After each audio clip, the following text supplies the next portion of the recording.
গত ৩ থেকে ৪ বছরে কেয়ার ভিসা ও তাদের ডিপেন্ডেন্ট হিসেবে ব্রিটেনে এসেছেন বিপুল সংখ্যক বাংলাদেশি, যাদের মধ্যে অর্ধেকের বেশি স্বপ্নের দেশে এসে বাস্তবতার কারণে স্বপ্নভঙ্গের দখল নিয়ে গভীর উদ্বেগে দিন কাটাচ্ছেন। স্পন্সর লাইসেন্স ও কস বিক্রির জন্য পূর্ব লন্ডনে রীতিমতো প্রকাশ্যে কোম্পানি খুলে ওয়ার্ক পারমিট কেনাবেচা ও দালালির ব্যবসা করেছেন আইনজীবী নামধারী কিছু লোক। তাদের মধ্যে ছিলেন বাংলাদেশিরাও। লন্ডনের এক সলিসিটর বলেন, কেয়ার ভিসা ও ওয়ার্ক পারমিটের কস ব্যবসা করে ব্রিটেনের বাংলাদেশি কমিউনিটিতে হঠাৎ বিলিয়নিয়ার হয়ে যাওয়া একটি নতুন শ্রেণীর সৃষ্টি হয়েছে। তারা দালালি প্রতারণা করে বিপুল অর্থবিত্তের মালিক হয়েছেন। অনেকে দুবাই সহ ইউরোপের বিভিন্ন দেশে বিপুল অর্থ বিনিয়োগ করেছেন। কিন্তু কেয়ার ভিসায় আসা বহু মানুষ এখনো পরিবার নিয়ে সীমাহীন দুর্ভোগ পোহাচ্ছেন। এর পেছনে সরকারের বারবার সিদ্ধান্ত ও নীতিমালা পরিবর্তনও বড় কারণ। তিনি যোগ করেন যে কেয়ার হোম মালিকের ৫ জন কর্মীর দরকার, তিনি ৪০ জন এনেছেন। নিয়োগদাতার প্রতিশ্রুত কর্মঘণ্টা ও বেতনের অর্ধেকও পাচ্ছেন না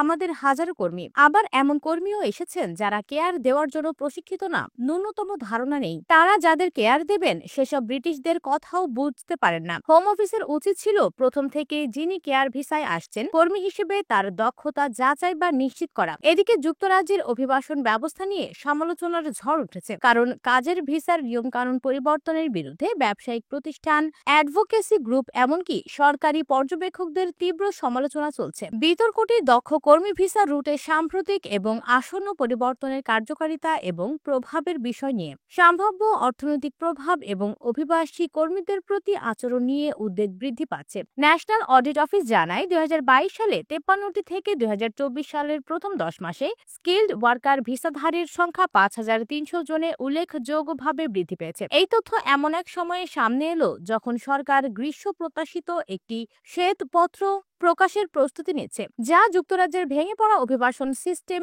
পুনরুদ্ধার করার পরিকল্পনা তৈরি করবে। জাতীয় নিরীক্ষা অফিসের সাম্প্রতিক প্রতিবেদনে এই আগুনে ঘি ঢালা হয়েছে, যা ভিসা নীতির প্রভাব পরিচালনা এবং মূল্যায়নের ক্ষেত্রে স্বরাষ্ট্র দফতরের পদ্ধতিতে উল্লেখযোগ্য ত্রুটিগুলো প্রকাশ করেছে। এদিকে অপব্যবহার এবং শোষণের কারণে হোম অফিস অসংখ্য স্পন্সর লাইসেন্স বাতিল করেছে, বিশেষ করে কেয়ার সেক্টরে। ব্যবসায়ী নেতারা আশঙ্কা প্রকাশ করেছেন যে কঠোর ভিসা নিয়ম বিদ্যমান শ্রমিক ঘাটতিকে আরো বাড়িয়ে তুলতে পারে, বিশেষ করে স্বাস্থ্যসেবা, প্রযুক্তি এবং আতিথেয়তার মতো গুরুত্বপূর্ণ খাতে। এদিকে অ্যাডভোকেসি গ্রুপগুলো দুর্বল অভিবাসী কর্মীদের শোষণ বৃদ্ধির সম্ভাবনা নিয়ে উদ্বেগ প্রকাশ করেছে। অন্যদিকে হোম অফিস তাদের দৃষ্টিভঙ্গি রক্ষা করে বলেছে যে অভিবাসন ব্যবস্থা যাতে যুক্তরাজ্যের সর্বোত্তম স্বার্থে কাজ করে তা নিশ্চিত করার জন্য এই পরিকল্পনাগুলো প্রয়োজন। তারা জানিয়েছে তারা এই ব্যবস্থার অপব্যবহারের রোধে পদক্ষেপ নিচ্ছে। তারা আরো জানান, ভাঙা অভিবাসন ব্যবস্থায় শৃঙ্খলা ফিরিয়ে আনতে একটি শ্বেতপত্র প্রকাশ করবে। তবে নতুন অভিবাসন নিয়মাবলী যত সামনে আসছে, বিতর্ক তত তীব্র হতে চলেছে। ব্যবসায়ী, অ্যাডভোকেসি গ্রুপ এবং ওয়াচ ডগদের উত্থাপিত উদ্বেগগুলো সমাধানের জন্য সরকার ক্রমবর্ধমান চাপের মুখোমুখি হচ্ছে। যুক্তরাজ্যের অর্থনীতি এবং সমাজের ওপর এই পরিবর্তনগুলোর দীর্ঘমেয়াদী প্রভাব নির্ধারণের জন্য আগামী মাসগুলো অত্যন্ত গুরুত্বপূর্ণ হবে।